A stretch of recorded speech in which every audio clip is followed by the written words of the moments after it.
चलिए भाई स्टार्ट कर देते हैं। अलजेब्रा को स्टार्ट कर रखा था और वेरी इंपॉर्टेंट क्वेश्चन है जो कि एग्जाम में आया हुआ है पहले भी और आता रहता है। X square plus y square plus z square बराबर x y plus y z बराबर जेड एक्स आपको गिवन है, तो आपको इसका रिजल्ट निकालना है। चले सबसे पहले जो गिवन है इस पर बात करते हैं। X square plus y square plus z square बराबर में एक्स वाई प्लस में वाई जेड और प्लस का जेड एक्स प्लस का जेड एक्स। तो अब क्या करें, x y plus y z plus z x. तो आप एक काम कर लो, क्योंकि देखिए आपको ये पता तभी लगेगा जब आप थोड़ी सी प्रैक्टिस कर लोगे भाई। अब इसके लिए कोई ट्रिक तो है नहीं, ट्रिक है वैसे ट्रिक से ही करेंगे, लेकिन आपको थोड़ी प्रैक्टिस क्वेश्चन करनी पड़ेगी, फिर आपको समझ आएगा कि हम क्या कर रहे हैं। अब सबसे पहले आप है ना बोथ साइड 2 से मल्टीप्लाई कर दो। किससे मल्टीप्लाई कर दो? 2 से मल्टीप्लाई कर दो। हर टर्म की 2 से मल्टीप्लाई कर दो या बोथ साइड 2 से मल्टीप्लाई कर दो, तो आपका आएगा 2x square plus 2y square plus 2z square plus 2 sorry equal था इधर तो जेड स्क्वेयर आ गया, तो इनमें करोगे तो 2xy प्लस 2yz और प्लस 2zx प्लस 2zx तो 2x square plus 2y square plus 2z square 2z square. तो आप एक बात बताओ, 2x स्क्वेयर को आप ये लिख सकते हो क्या? x square plus x square, ठीक है सर। y स्क्वेयर को लिख सकते हो क्या? y square plus y square और जेड स्क्वेयर को लिख सकते हो क्या? Z square plus z square. ये कैसे लिया है भाई? देखो 2x x square 2x square y square 2y square और ये जेड स्क्वेयर है। थोड़ा सा ठीक बन नहीं पा रहा, आप इसको समझ लेना बस। 2z स्क्वेयर, ये भी क्या हो गया? 2z square. इतनी बात आ गई। अब प्लस का 2xy इधर आकर माइनस का हो जाएगा 2xy माइनस का 2yz और माइनस का 2zx माइनस का 2zx बराबर बची 0। बराबर क्या बचा भाई? 0 बचा। सर इससे क्या बेनिफिट हुआ? इससे एक बेनिफिट होता है, इससे फार्मूला आपका बन जाएगा। सर कैसे? देखो 2xy है तो इसका मतलब 2xy कब होता है? ध्यान देना, आपके पास एक फार्मूला आपने सीखा होगा, x square plus y square minus 2xy। तो यहाँ से ये पता लगता है, अगर आपको ने फार्मूला अच्छे सीख रखा है तो 2xy। हालांकि चलो formula x square plus y square minus 2xy का फार्मूला क्या होता है? सर फार्मूला होता है एक्स माइनस वाई का होल स्क्वेयर। ये तो फार्मूला होता है कि x square plus y square minus 2xy। लेकिन ध्यान देना, आप 2xy से फार्मूला पकड़ सकते हो।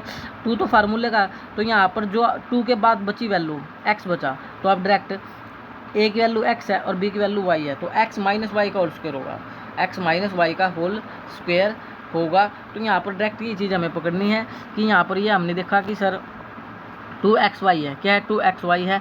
तो इसका मतलब ये है कि डायरेक्ट जो फार्मूला बन रहा है x माइनस वाई का whole square, x minus y का होल स्क्वेयर। और इसमें कौन कौन सी टर्म आ जाएगी अगर उसकी बात करूँ? तो एक एक्स स्क्वेयर आ जाएगा, एक वाई स्क्वेयर आ जाएगा और एक ये आ गया है माइनस 2xy स्क्वेयर, ठीक है। इसके बाद ये आप लोगों ने देखा कि हमारे पास माइनस 2yz भी है, तो मतलब माइनस 2yz है। तो इससे आप क्या पकड़ सकते हो? ये फार्मूला किसका? y माइनस जेड का होल स्क्वेयर, तो प्लस y माइनस जेड का होल स्क्वेयर। इसमें कौन कौन सी टर्म आ जाएगी?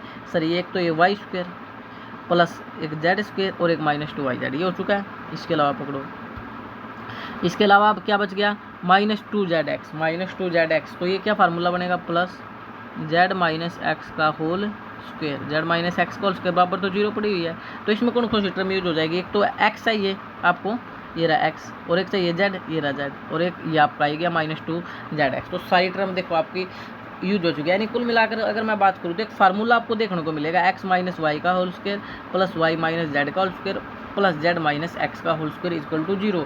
आपको एक फार्मूला ये देखने को मिलेगा। जब आप प्रैक्टिस कर लोगे तो ये फार्मूला आपको अप्लाई करना आ जाएगा। फिर क्या होता है, आप लोगों ने एक बात सीखी होगी, जब एक से ज़्यादा वर्गों का योग 0 होता है, एक से ज़्यादा वर्गों का योग 0 होता है, तो प्रत्येक जो टर्म है ना, प्रत्येक पद 0 के बराबर होता है। जब एक से ज़्यादा वेरिएबल होते हैं ना, देखो ये होता है हमारे पास a square plus b square plus c square equal to 0 है। ये है हमारे पास इक्वेशन एक ही है, वेरिएबल एक से ज़्यादा है, तो उस समय में प्रत्येक पद का योग 0 होता है। तो आप a बराबर भी 0 रख सकते हो, b बराबर भी 0 रख सकते हो, c बराबर भी 0 रख सकते हो। क्यों रख सकते हैं सर? बिकॉज देखो आप ही देखो ना, a square plus b square plus c square 0 कब हो सकता है? जब प्रत्येक टर्म 0 होगी भाई, तभी 0 होगा। सिंपल। यानी जब इक्वेशन यहाँ पर 3 वेरिएबल थे तो 3 इक्वेशन होनी चाहिए थी। इक्वेशन जबकि एक इक्वेशन है, तो आप डायरेक्ट प्रत्येक पद को 0 के बराबर रख सकते हो। तो इसका ही अप्लाई हमें करना है।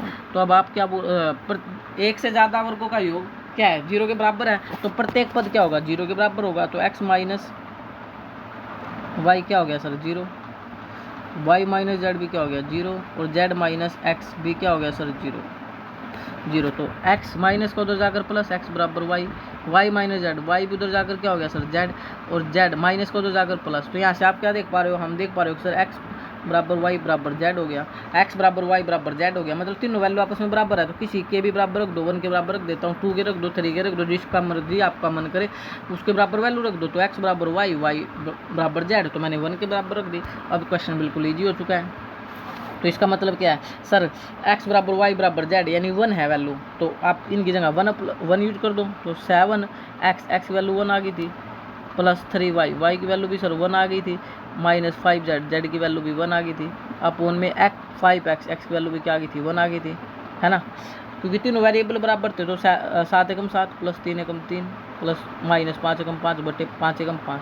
तो 7 में से 7 और 3 10, 10 में से 5 गया 5, और बटे में पड़ा है 5, 5 से 5 कटेगा, आंसर क्या आएगा 1। 1 is your right answer, 1 is your right answer. कुल मिलाकर इस चीज़ का आप ध्यान भी दे सकते हो, जब आपको ये गिवन हो आप डायरेक्ट भी इस चीज़ को याद रख लो, x square plus y square plus z square बराबर x y plus y z plus z x होता है। कभी भी ये देखने को आपको मिल जाए x square plus y square plus z square बराबर x y plus y z plus z x, तो उस सिचुएशन में आपको डायरेक्ट याद कर लेना चाहिए, एक्स बराबर वाई बराबर जेड इक्वल टू रिजल्ट क्या होगा सर 1, या 1 तो ना भी याद करो, बस आप याद कर लो कि x बराबर वाई बराबर जेड होगा, x बराबर वाई प्लस x बराबर वाई बराबर जेड होगा, ये आपको याद रखना चाहिए। फिर आप डायरेक्ट ही आंसर का यूज कर सकते हो, लेकिन फार्मूला इस सिचुएशन में याद हो कि x square plus y square plus z square बराबर x y plus y z plus z x, ये आपको गिवन होना चाहिए। अगर आपको ये गिवन होगा x square plus y square plus z square बराबर x y plus y z plus z x, तो उस सिचुएशन में एक्स बराबर वाई बराबर जेड